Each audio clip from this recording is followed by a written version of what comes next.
Guys, gagawa tayo ng cassava cake.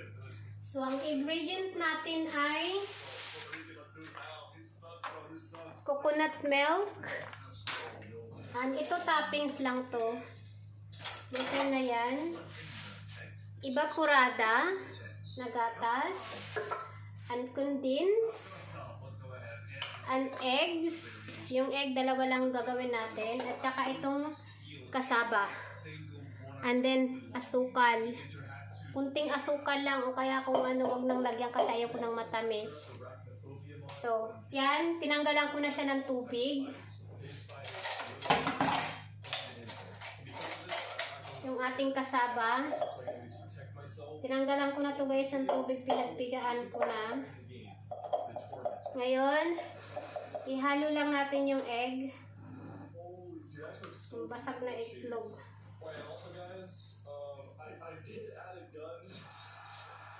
Ayan.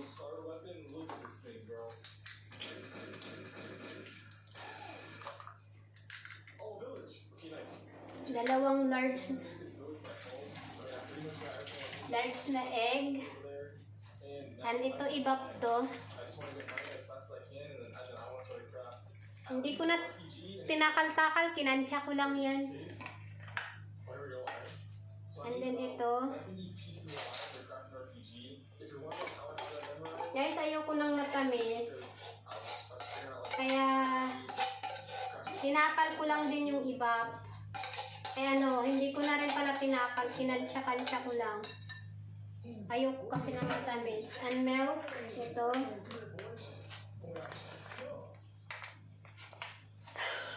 Walang gunting. Ayan. Sama na natin.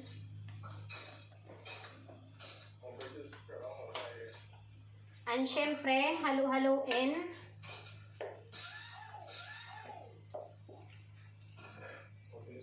Ayan. Kita nyo, halo-halo lang.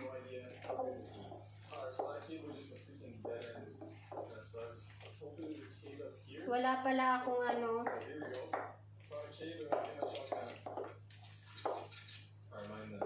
Ayan. Kasi yung ano natin, tawag nito.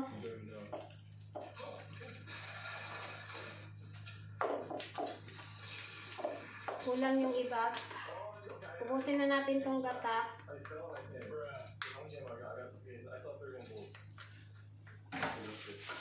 Yung iba.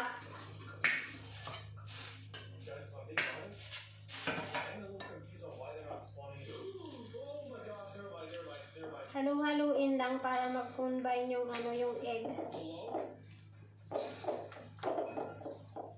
Nakalimutan natin yung butter.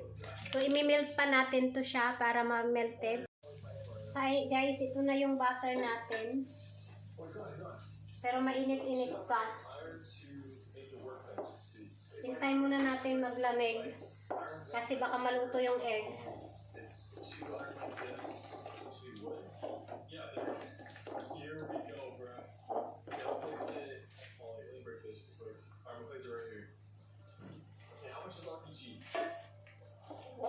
Hindi ko tinakal to ha, kinansya-kansya ko lang.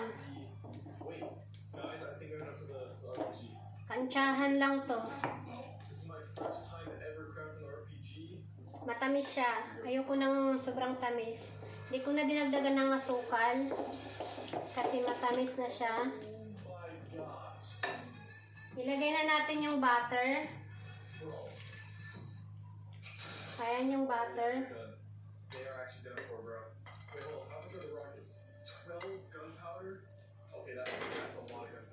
Nilusaw ko yan guys. Ayan. Haluin lang natin. Sabi.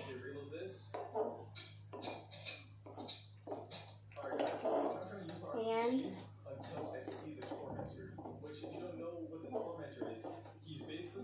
And then, iuubin natin ito. Hindi ko alam kung anong kalalabasan. Ngayon lang ako gumawa. Ever since. So, at ito ay hindi ko kinansya. Kinansya ko lang.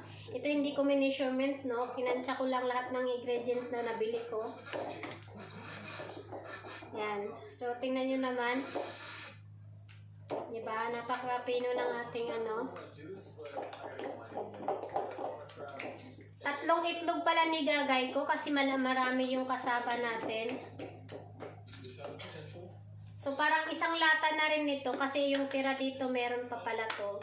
So, isang lata na rin na ganito, isang kukumama. And then,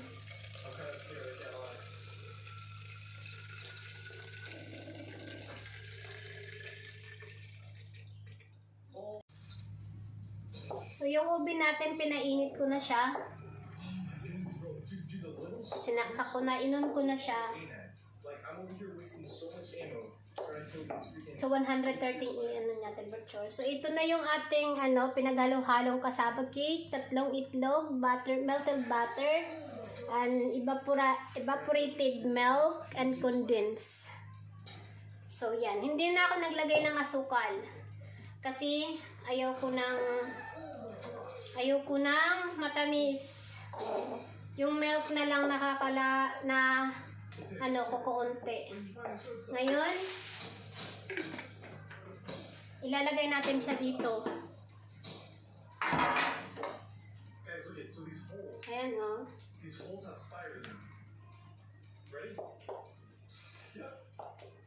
on now. It's on now. I told you, bro. I'm not that. You're not that guy, pal. Trust me. Come on, I'm not scared. Right there, right there, right there. Oh, shoot. Hello? Sana magkasya para isang gawaan lang. Reload, reload, reload, reload.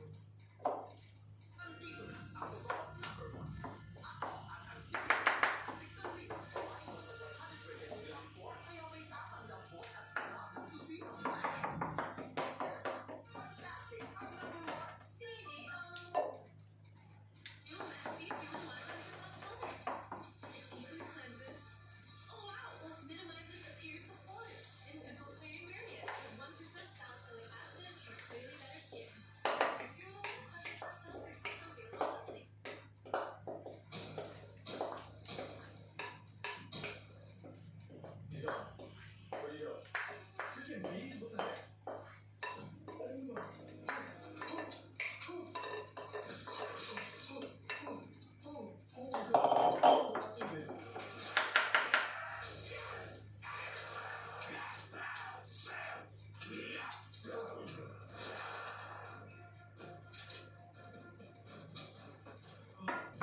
That is a huge spider.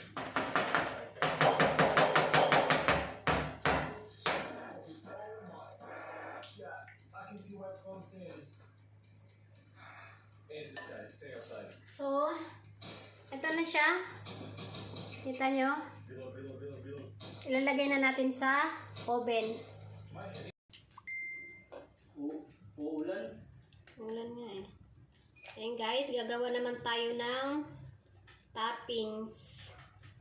Ang need lang natin ay yung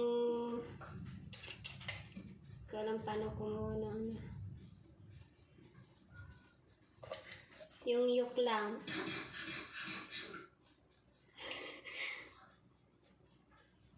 Ay. Yan, isa lang naman. Yung yolk lang yung need natin. So, yung puti ay hindi natin need yan. Ay.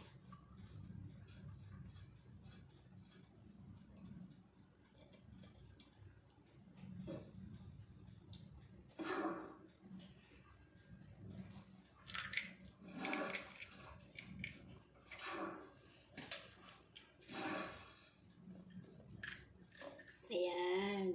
Good job. So,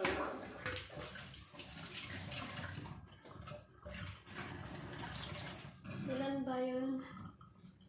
Kasi malaki yung ano natin, ang kailangan natin 3 egg. Guys, ito 3 yolk. And then, condense. Ang liit ng butas. Lakyan natin ng butas. Kansya lang to. Hindi ko minisure to.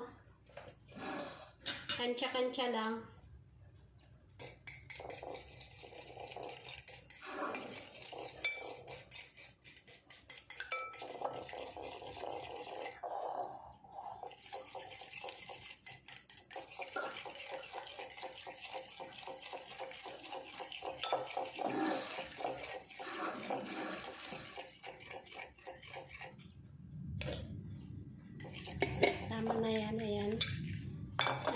kumama ang gata.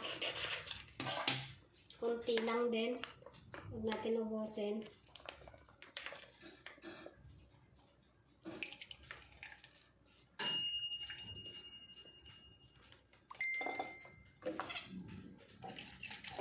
Yan.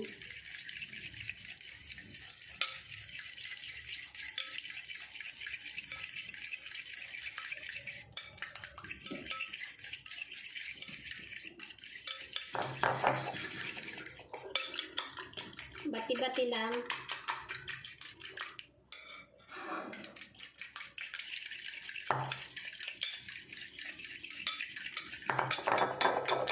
Ating cassava cake na wala pang toppings. Lalagay lang natin yung toppings. Ito yung nagawa ko. Ayan, nakahalo na yan siya.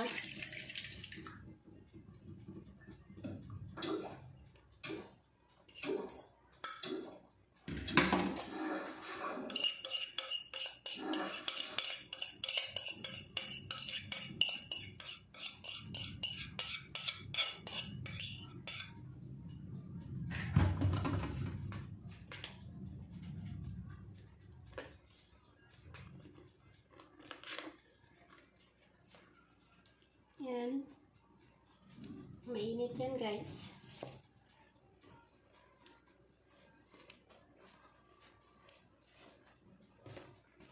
Hirap, mainit. Hindi ko maano.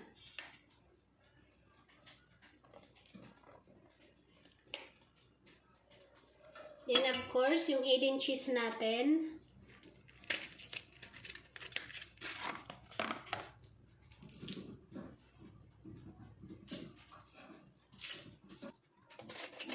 Lahat ng po guys ay kinansya ko lang.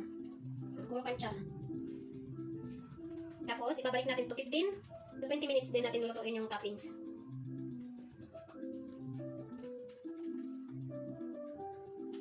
Damihan natin ng cheese para masarap.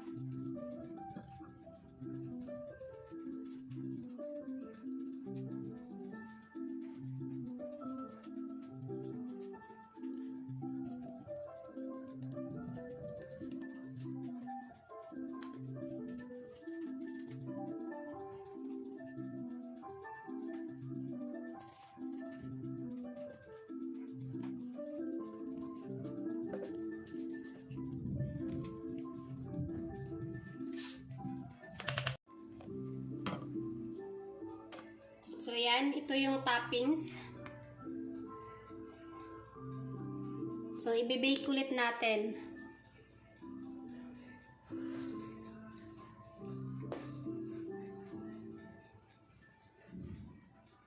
Ten, 15 to 20 minutes.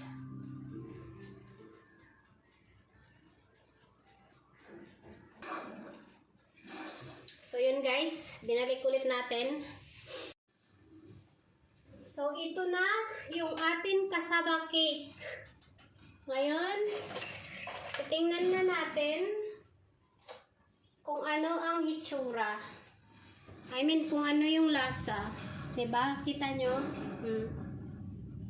Ayan siya, oh. Homemade.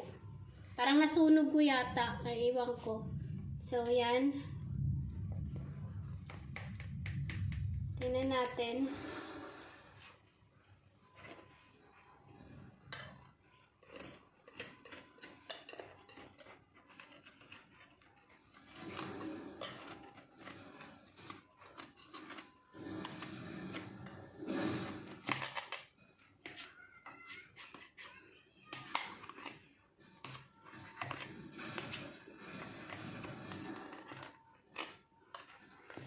Hindi ko alam, parang madikit. So, ito yung gamitin natin kutsara. Kutsara, kung ano yung hitsura.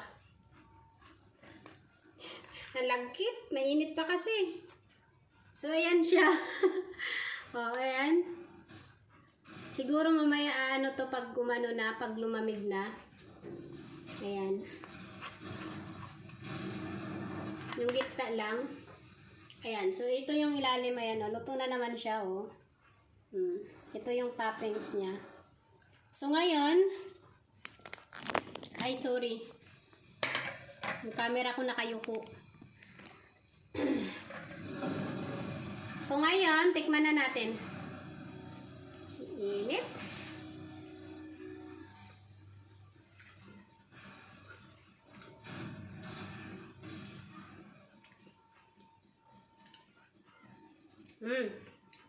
Masarap. Hindi siya matamis. Kasi ayoko ng matamis.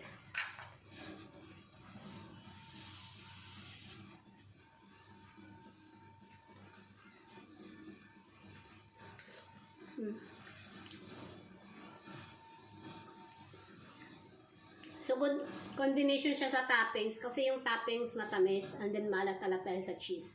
Yung sa ito naman yung sa ilalim, yung kasaba hindi siya matamis. So masarap siya partner sa kape.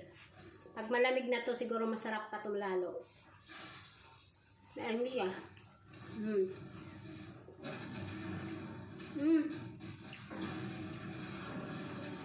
Perfect. Ang init.